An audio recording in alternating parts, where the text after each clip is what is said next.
आप देख रहे खबर प्लस 100। आज की खास खबर। भिवंडी आरपीआई सेक्युलर क्षेत्र के महासचिव एडवोकेट किरण चन्ने की ओर से भिवंडी में एक पत्रकार परिषद का आयोजन किया गया। इस पत्रकार परिषद का आयोजन महाविकास अघाड़ी को समर्थन देने के उद्देश्य से किया गया था, न कि बीजेपी शिंदे ग्रुप के महागठबंधन को समर्थन देने के लिए, बल्कि RPI secular party BJP Shinde group के महागठबंधन को सपोर्ट करने के लिए नागरिकों को कितनी पीड़ा उठानी पड़ी जैसे विभिन्न विषयों को लेकर आयोजित की गई थी। भाजपा के कारण महंगाई, बेरोजगारी और आर्थिक स्थिति।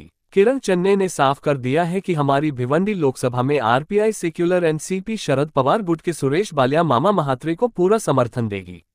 ब्युरो रिपोर्ट शाबान शेख, भिवंडी। किंवा मी या बाबतीतलं सर्वेक्षण करू। आता या घडीला आपण त्यांना काय सल्ला द्याल?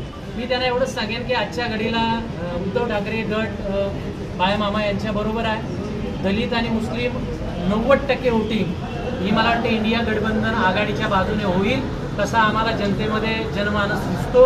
अशा वेळी मला वाटते की बाळा मामा म्हात्रे हे जिंकणारे कॅन्डिडेट आहेत, भाजपाला हरवणारे कॅन्डिडेट आहेत। जरी सामाजिक काम निलेश सांबरे यांचं मोठं असलं, त्याच्याबद्दल सर्वांच्या मनामध्ये आदर आहे, परंतु राजकारणामध्ये राजकीय भूमिका, राजकीय रणनीती ही देखील अत्यंत महत्त्वाची असते, की आतापर्यंत त्यांनी स्पष्ट केलेली नाही। त्यामुळे मतदारांमध्ये संभ्रमावस्था आहे। त्यांना वोट देणे म्हणजे मतांचं विभाजन होईल ही भावना जनमानसात आहे। ही भावना त्यांनी लक्षात घेऊन सध्याच्या देशाची परिस्थिती आणि संविधान वाचवण्याची भूमिका लक्षात घेऊन त्यांनी मला वाटते या निवडणुकीमध्ये बाळा मामा म्हात्रे यांना पाठिंबा द्यावा अशी आम्ही त्यांना विनंती करतो।